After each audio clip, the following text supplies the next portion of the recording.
Welcome to જેતુસ kitchen. આજે આપણે બનાવીશું લીલી માંડવી અથવા તો લીલી મગફળીનો ફરાળી ચેવડો બનાવશું આજે। આ તો મારા ખ્યાલથી કદાચ આપણી યુટ્યુબ ઉપર પહેલી વાર જ હશે કદાચ, પણ મારા ખ્યાલથી મને એવું લાગે છે કે પહેલી વાર જ હશે। તો આપણે અહીંયા લીલી માંડવી લીધી છે અને એના બી ફોલીને લીધે છે, અને અહીંયા આને ઓળા પણ કહે છે। આવી રીતે ફોલી અને એના મેં બી કાઢી લીધા છે। આવી રીતે બધા તાજી લીલી માંડવી હોય એના બી કાઢી અને મેં અહીંયા લઈ લીધા છે, બધા ફોલી લીધા છે। અહીંયા આવી રીતે બધા મેં બી ફોલી અને લઈ લીધા છે। તો અહીંયા અડધી ચમચી જેટલું ધાણા જીરું છે, 5 ચમચી જેટલી હળદર લીધેલી છે, અડધી ચમચી જેટલી વરિયાળી અને અડધી ચમચી જેટલું જીરું, અડધી ચમચી જેટલું લાલ કાશ્મીરી મરચું લીધેલું છે, 1 ચમચી જેટલું આપણે આમચૂર પાવડર લીધેલો છે, અને 2 ચમચી જેટલી ખાંડ અને અડધીથી પોણી ચમચી જેટલા સફેદ તલ લીધેલા છે, અને 3 લીલા મરચાં અહીંયા કાપી લીધા છે, 1 ઇંચ આદુનો ટુકડો અહીંયા ખમણી લીધો છે, અને આ છે મીઠા લીમડાના પાન અને આ છે લીલા ધાણા। તો ચાલો આપણે ફરાળી લીલી માંડવીનો ચેવડો બનાવવાની શરૂઆત કરશું। તમે લીલી મકાઈનો ચેવડો તો ઘણીવાર ખાધો હશે, આજે આપણે લીલી મગફળીનો ચેવડો બનાવશું, એ પણ આપણે ફરાળી બનાવશું। અને ઓળા શેકીને ઓળા બાફીને ખાઈને અને થાક્યા હોય તો આપણે આજે ચેવડો બનાવશું। તો ચાલો ચેવડો બનાવવાની શરૂઆત કરશું। તો પહેલાં આપણે જે લીલા ઓળા લીધેલા એને આપણે મિક્સર જારની અંદર, કાઠિયાવાડી ભાષામાં કહીએ તો આખા પાખા આપણે દળી લેવાના છે। તો આપણે પહેલાં મિક્સર જારની અંદર પલ્સ ઉપર આખા પાખા આપણે દળી લેશું, એટલે કે દરદરા અથવા અધકચરા તમે જે કહો એવી રીતે આપણે આને મિક્સર જારની અંદર આપણે પીસી લેશું।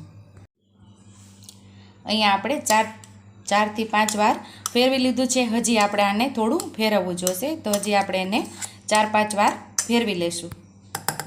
4 થી 5 વાર આપણે પહેલાં ફેરવેલું અને 4 થી 5 વાર પાછું ફેરવેલું, આશરે 12 વાર આપણે આને પલ્સ ઉપર ફેરવેલું છે। તો આવી રીતે આપણે ક્રશ કરી લેવાનું છે, અને આની અંદર કોઈ પણ આખા રહી જાય, આખા કે અડધા કાંઈ વાંધો નહીં, એ પણ સરસ જ લાગે છે આપણા ચેવડાની અંદર। તો ચાલો આપણે હવે ચેવડો બનાવવાની શરૂઆત કરીશું। અહીંયા આપણે ગેસ ચાલુ કરી અને એની ઉપર આપણે પેન રાખી દીધી છે, અને હવે આપણે એની અંદર 3 ચમચી જેટલું તેલ ઉમેરશું।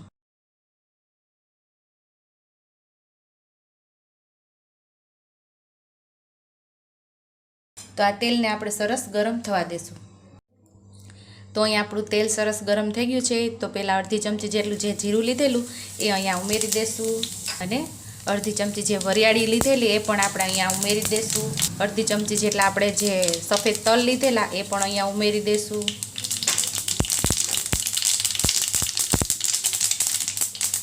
અને લીલા મરચાં જે લીધેલા એ પણ અહીંયા આપણે ઉમેરી દઈશું, આદુ જે લીધેલું એ પણ ઉમેરી દઈશું, અને મીઠા લીમડાના પાન પણ ઉમેરી દઈશું। આ બધું સરસ મિક્સ કરી લેશું।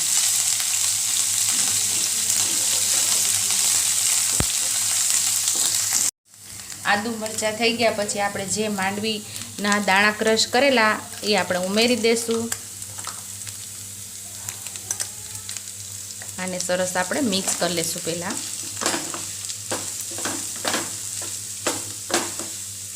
તેલની સાથે એકદમ આપણે માંડવીના દાણાને જે આપણે ક્રશ કરેલા એને સરસ સાતળી લેશું।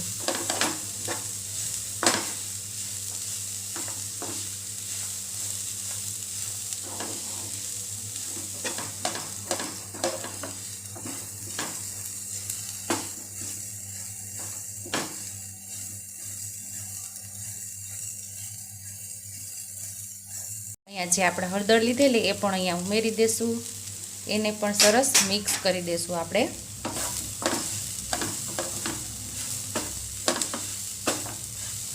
આ ફરાળી ચેવડાને તમે ફરાળી ખીચડી પણ કહી શકો, પણ કોઈ આને ઘેંસ પણ કહે છે। તમને જે અનુકૂળ આવે એ કહો, અથવા તો કમેન્ટ બોક્સમાં કમેન્ટ કરજો કે તમે આને શું કહો છો। તમને મારી રેસીપી જોવા બહુ ગમતી હોય તો મારી ચેનલને સબસ્ક્રાઈબ કરજો, બેલ આઇકોનને દબાવતા ભૂલતા નહીં, અને કમેન્ટ બોક્સમાં કમેન્ટ જરૂર કરજો કે મારી રેસીપી તમને કેવી લાગે છે।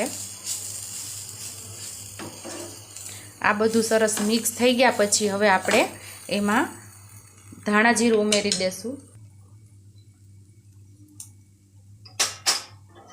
આમચૂર પાવડર પણ ઉમેરી દેશું, જે ખાંડ લીધેલી એ પણ આપણે ઉમેરી દેશું અને પાછું સરસ મિક્સ કરી લેશું.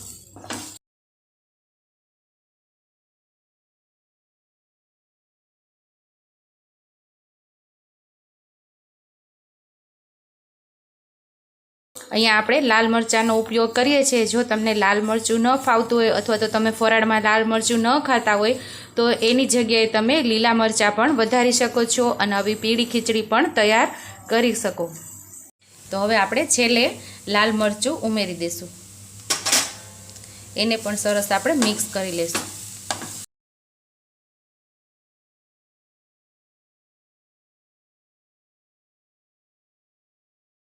મરચું મિક્સ થઈ ગયા પછી સ્વાદ મુજબ આપણે મીઠું ઉમેરી દઈશું અને એને પણ સરસ આપણે મિક્સ કરી દઈશું.